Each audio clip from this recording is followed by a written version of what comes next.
Hey folks out there in YouTube land, this is Fix It John. I come out to my truck this morning and to go to the store, and this is what I saw. Rear view mirror hanging. Ta-da-da. Alright, so first thing we want to do is there's a little tab on the back of this wire connection. Just push this tab in with your finger, and sometimes it's hard, but just pull it out. Then for now, we'll just set the rear view mirror to the side. That's the button that we'll be gluing on. All right, so the first thing you want to do is get you a nice sharp razor blade and scrape this off where the button goes, and get all this glue off here. So when you glue it back on here, it'll stick. And it doesn't take a whole lot of effort to get the old glue off.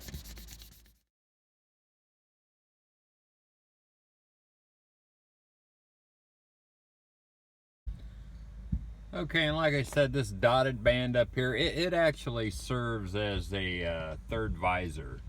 So if you're looking up into the rear view mirror, you're not blinded by the sun.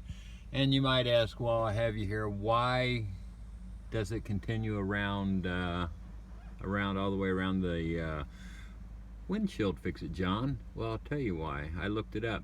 The dotted lines here, it serves as a transition from black to clear, so it's easier on the eyes, according to the manufacturer. You got to do that. What I like to do is I like to leave the button on the rear view mirror so I can go ahead and scrape the glue off of it. That way I can handle it a lot easier.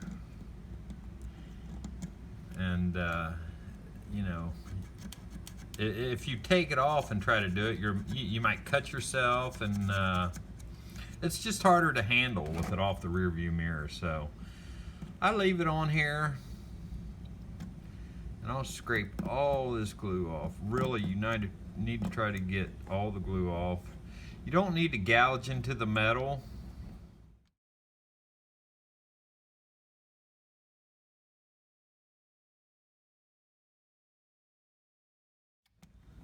Now it looks like there's gouges in there, but they're not. They're smooth. But this one here, I think I spent $5 and some change. And that's all it is right there. Super glue. That's all you need right there. So if you already have that around the house. So I'm going to go ahead and remove this button, and I'll show you how to do that. You turn it over, and what you need is a Torx bit. So it looks like it's going to be, oh, feels a little loose there. And you want a good tight fit. That is a T20, Torx T20 external drive. Unscrew this out a little bit, and this button should pop right out. Now, if you're not familiar with these buttons and stuff, it basically it only fits one way, and it'll slide in this groove right here. Line it up and slide it in, and then you would tighten this down. So, and that's where the bolt will tighten into. I'll show you. Let me show you into the bolt here. I'll screw it on through.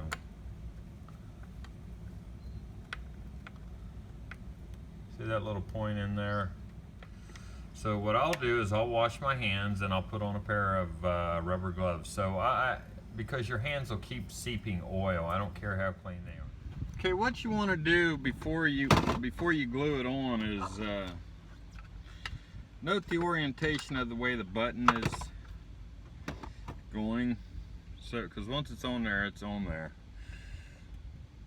You want to this side will go towards the windshield. Now I won't need to take a marker and draw a line around it to note the orientation.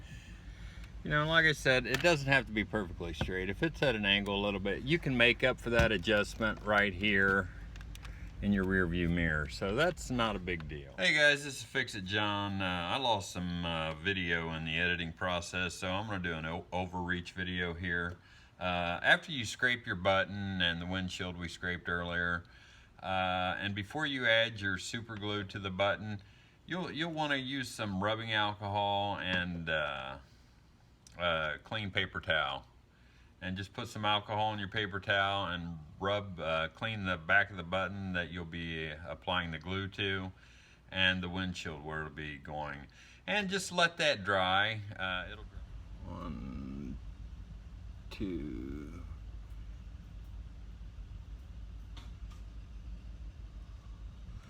Yeah, I put like 5 drops of super glue on here. So now I will adhere it to the windshield. And hold it for 30 seconds. Now you see it didn't go on there perfect, and it's not a big deal. It's a little bit at an angle, just a teeny bit. I'll hold it for 30 seconds to make sure it's good and secured, and that should do it. And you'll want to wait 24 hours for it to cure before you reattach your rear view mirror. So we'll do that tomorrow, and I'll show you what it looks like. Alright guys, there's a close-up of the button. That'll show you the orientation it should go in with the arrow up, and obviously you're not going to read the numbers upside down, so that's the upright position. So it should just slide right on there now. Alright, now I'll take my Torx T20 and put it up under this screw here and tighten it down, tighten my rear view mirror down to the windshield.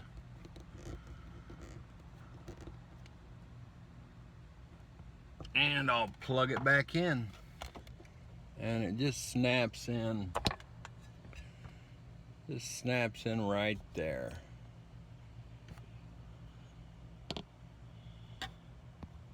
Just snaps in right there. So remember, this is Fix It John. If you need any help with the rear view mirror, just add a comment and I'll be glad to help you. Thanks for watching.